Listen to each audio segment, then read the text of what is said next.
Perkenalkan, kami dari kelompok 10 dengan anggota Andi Isa Ramdhani, Citra Katram Barura, dan saya sendiri Vina Lian Putri pada hari ini akan membahas mengenai peningkatan sektor peternakan Indonesia melalui usaha bisnis, yaitu Chip Farm Code.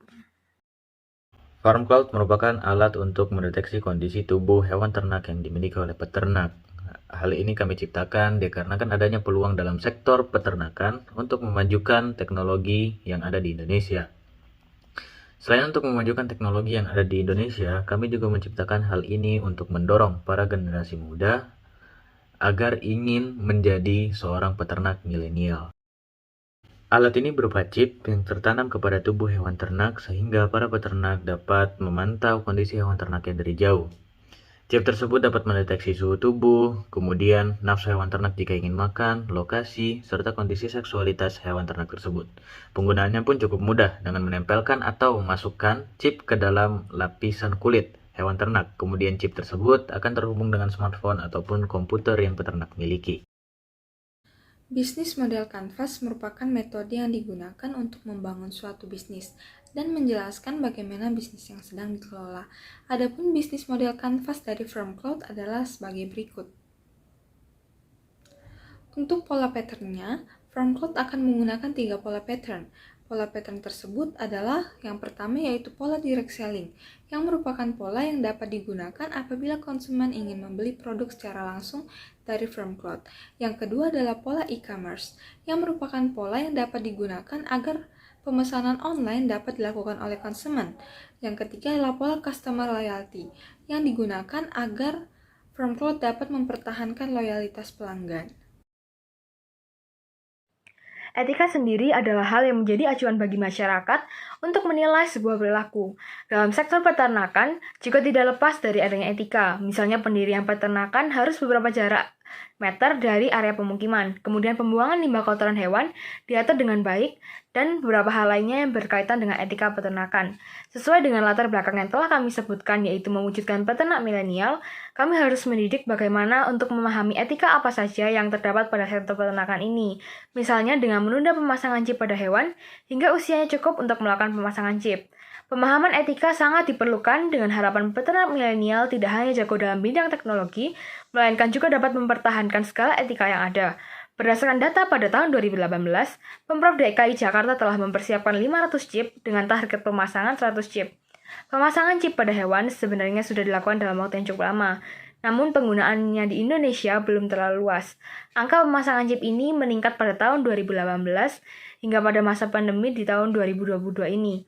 Sekalipun penggunaannya sudah mulai banyak dilakukan, terkadang masih banyak pula yang belum memahami etika penggunaan chip tersebut. Maka dari itu, sangat diperlukan adanya edukasi secara matang mengenai penggunaan chip ini. Alangkah lebih baiknya jika penggunaan chip dilakukan oleh orang yang ahli, misalnya dokter hewan. Tidak hanya dari sisi konsumen, kami sebagai pemilik usaha juga akan memperhatikan etika dan keadaan sosial selama menjalankan bisnis ini. Diharapkan dengan adanya kesadaran tersebut, usaha kami dapat berjalan dengan baik. Hal ini merupakan bentuk antisipasi kami akan terjadinya konflik selama usaha ini berlangsung. Tantangan internal yaitu masih banyak peternak yang masih gagap teknologi, sehingga masih diperlukan edukasi yang lebih mengenai teknologi peternakan ini, agar para peternak dapat dengan cepat beralih menggunakan teknologi dan mengikuti perkembangan zaman. Kemudian tantangan internal selanjutnya yaitu ketika terjadi server down, dikarenakan bisnis ini masih tergolong baru, sehingga kami akan menambah server dengan cepat ketika dana sudah terkumpul. Tantangan eksternal yaitu aplikasi ini diciptakan karena mengikuti perkembangan zaman yang ada, sehingga sehingga chip ini nantinya akan mudah ditiru oleh orang lain. Tantangan eksternal selanjutnya yaitu adanya komentar buruk terhadap produk kami dikarenakan adanya cacat produksi. Hal ini tentunya akan menyebabkan citra yang buruk terhadap produk kami. Akan tetapi hal tersebut dapat kami atasi dengan memberikan garansi kepada setiap pelanggan. Rencana bisnis ke tahap selanjutnya. Dalam mengembangkan usaha bisnisnya, FarmCloud akan menggunakan Blue Ocean strategi untuk menghasilkan inovasi-inovasi baru. Adapun Blue Ocean strategi yang diterapkan oleh FarmCloud adalah sebagai berikut. Dan berikut adalah 4 langkah yang dilakukan FarmCloud dalam menggunakan Blue Ocean strategi. Dalam mempertahankan bisnisnya, Firmcloud juga melakukan analisis kompetitor menggunakan 5 force kompetitif.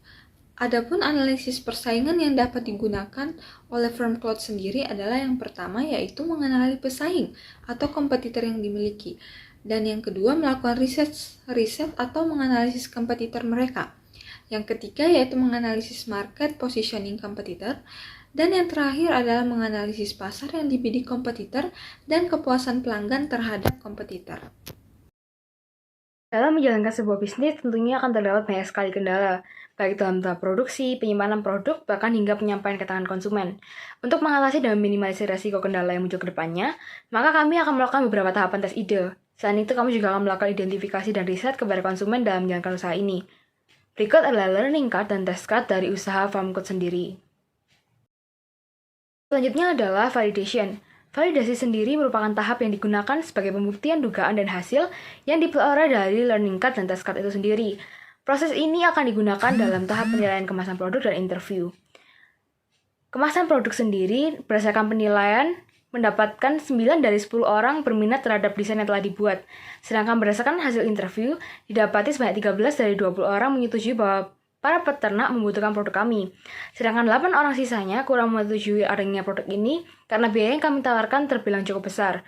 Berdasarkan berbagai macam hasil interview yang kami dapatkan, kami berencana untuk mengkaji produk kami secara ulang untuk mendapatkan kritik dan saran lebih lanjut agar kedepannya produk yang kami hasilkan dapat sempurna sekalipun produk yang sempurna tidak lepas dari kekurangan. Yang terakhir saya akan membahas mengenai critical point dari Firmcloud. Critical point-nya ini adalah menciptakan chip multifungsi yang disebut dengan Firmcloud. Ide bisnis ternak merupakan usaha yang sudah ada. Untuk itu kami akan melakukan inovasi dengan penambahan fasilitas dan perubahan ukuran dalam meminimalisir rasa sakit yang dialami oleh hewan. Selain itu, untuk memudahkan pemasarannya, kami akan memfokuskan kerjasama dengan Kementerian Pertanian. Tujuan dari kerjasama ini adalah mendapatkan akses pasar yang luas dan perkembangan industri peternakan dapat merata.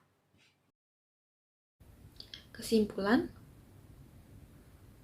beberapa kesimpulan yang dapat diambil adalah sebagai berikut. Yang pertama yaitu berkembangnya teknologi sangat mempengaruhi kehidupan yang kita jalankan sehari-hari. Perkembangan teknologi ini bisa kita gunakan sebagai inovasi, di mana chip ini dibuat untuk memudahkan peternak. Namun terdapat beberapa kendala seperti para peternak yang masih gagap teknologi. Yang kedua, produk ini juga memiliki visi misi, yaitu memajukan industri teknologi yang ada di Indonesia agar dapat bersaing pada skala internasional. Dan yang terakhir adalah melakukan pengajaran dari generasi tua kepada generasi muda agar rantai bisnis ini dapat tetap berjalan dan generasi muda dapat ikut berperan dalam memajukan bangsa.